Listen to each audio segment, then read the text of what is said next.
this is a close-up. This is a close-up of what a concrete mixer looks like. Really nice. I think no matter how old you are, there is just something fascinating about big shops.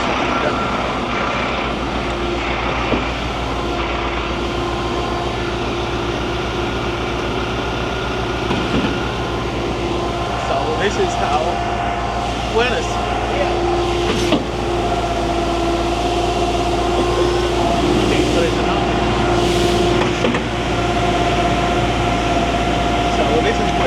This is where the concrete is mixed, and as it's coming out of the concrete mixer, so you see this.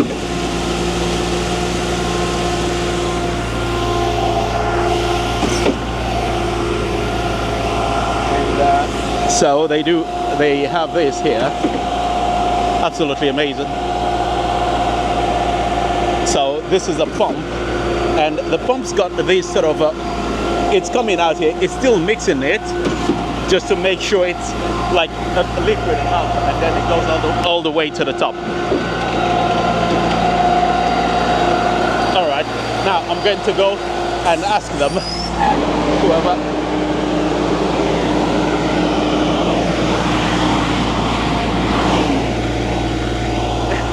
I'm so surprised at how high this is. All right, let me go and talk to the owner.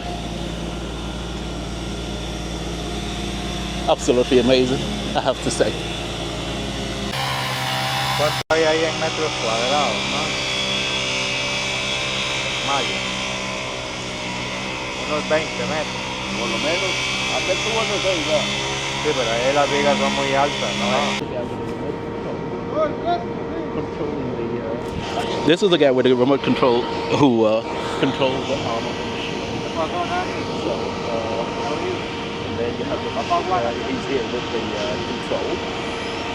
So, just talking to the head engineer, he just said, look, this is the reason why they are using reinforced concrete here, and is that the ground wasn't stable. They came to do the study of the ground, and it wasn't stable enough. So they were like, okay, what we need to do is that you cannot build here because you need to have the ground analyzed after the study. You can't use the normal construction technique, and you need to do a study. Not the study, you need to reinforce it. So now it's costing them a bit more because it wasn't part of the plan, but it's either you spend a bit more, or if there's an earthquake or movement, your house is gone basically. So now, and this is, I think, one of those things when it comes to construction. It's fascinating, and I did not actually know that these big machines here use remote control. I thought the guy at the back there is the one doing the well, he's basically pouring the machine, the concrete into the pump, and then you have this guy with his machine, and he's the one controlling the flow of the pump.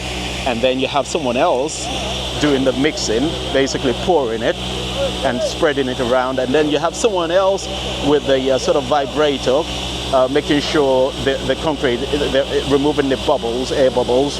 And then you have people basically raking. The logistic of it all is absolutely incredible, in my opinion. And of now, because they're racing against the tide.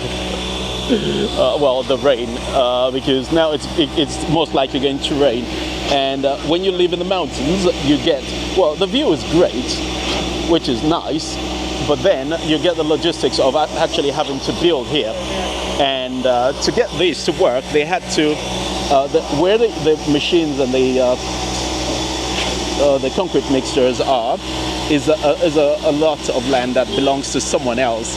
So they had to go and ask the person permission to to build, well, to use their land, and he said, well, sure, you can use it.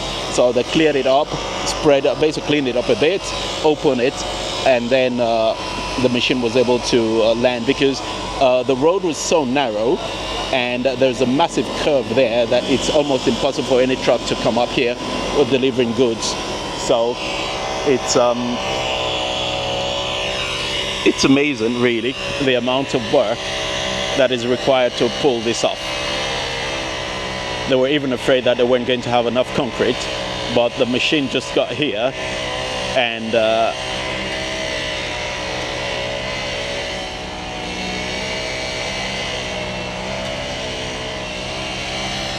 now they're happy that they're going to be able to finish on time, probably put some black plastic on the concrete before it rains. But it seems that if the rain holds out for another hour or so, I think they'll be fine.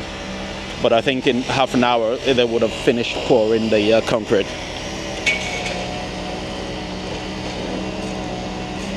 And they needed that many manpower to just keep it going.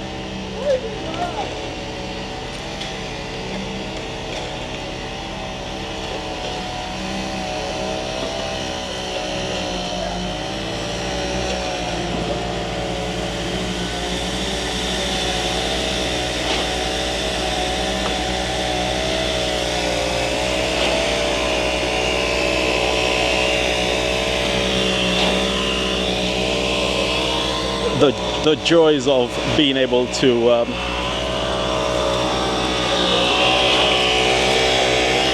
just watch people do what they do best.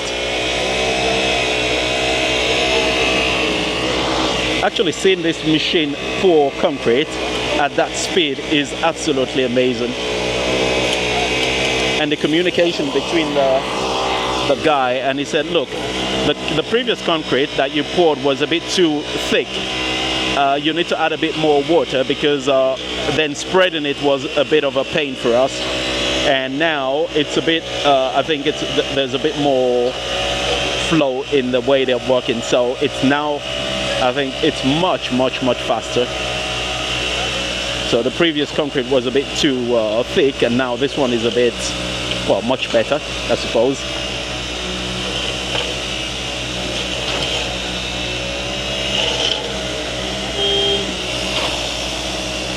They're really going at a faster rate, and the head engineer was basically saying, oh, if we don't have enough, we might not have enough concrete, but if we don't, it doesn't matter.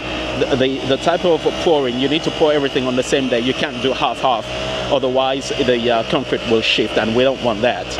So now he said, if for whatever reason they are unable to finish, if the machine here doesn't have enough, they'll just go manual and use their own small concrete mixer. They've got concrete, and just make sure everything works.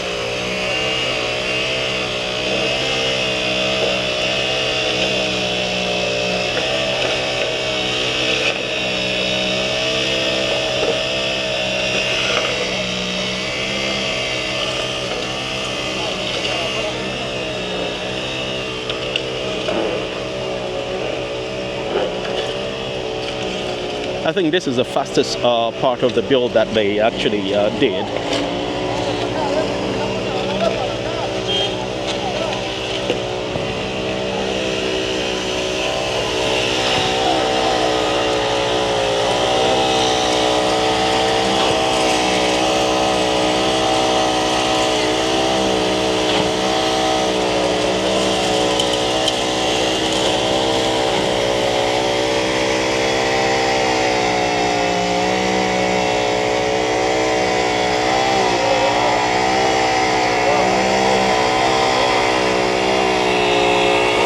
There's a little leak there. The guys just plugged it.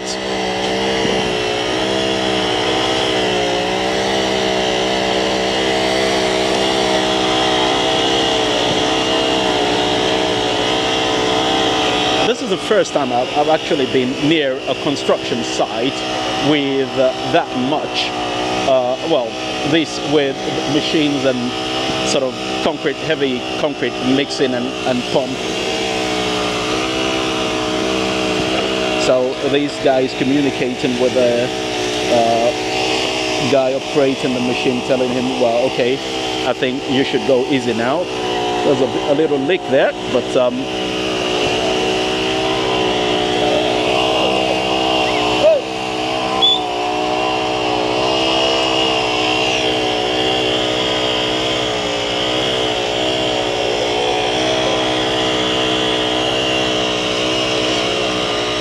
this is really fast. This last section was like done in absolutely no time.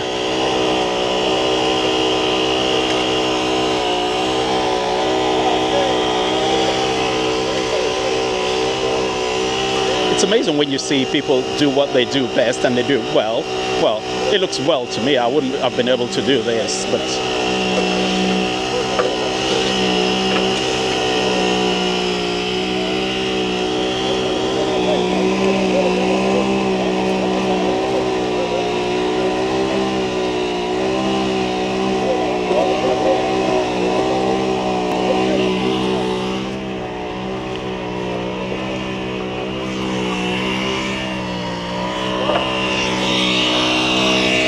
I wonder what they do with the rest of the concrete once it's done.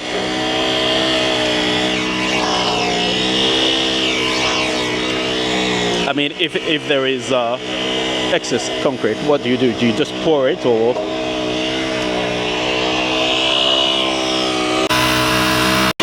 So I was just asking the guy,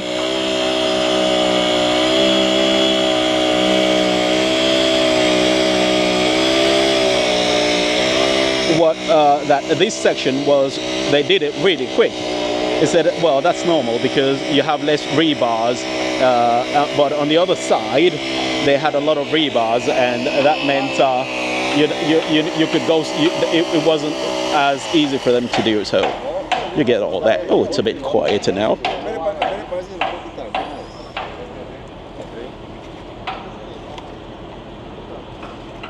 This is back-breaking work. I would imagine at the end of the day your back needs a nice little massage.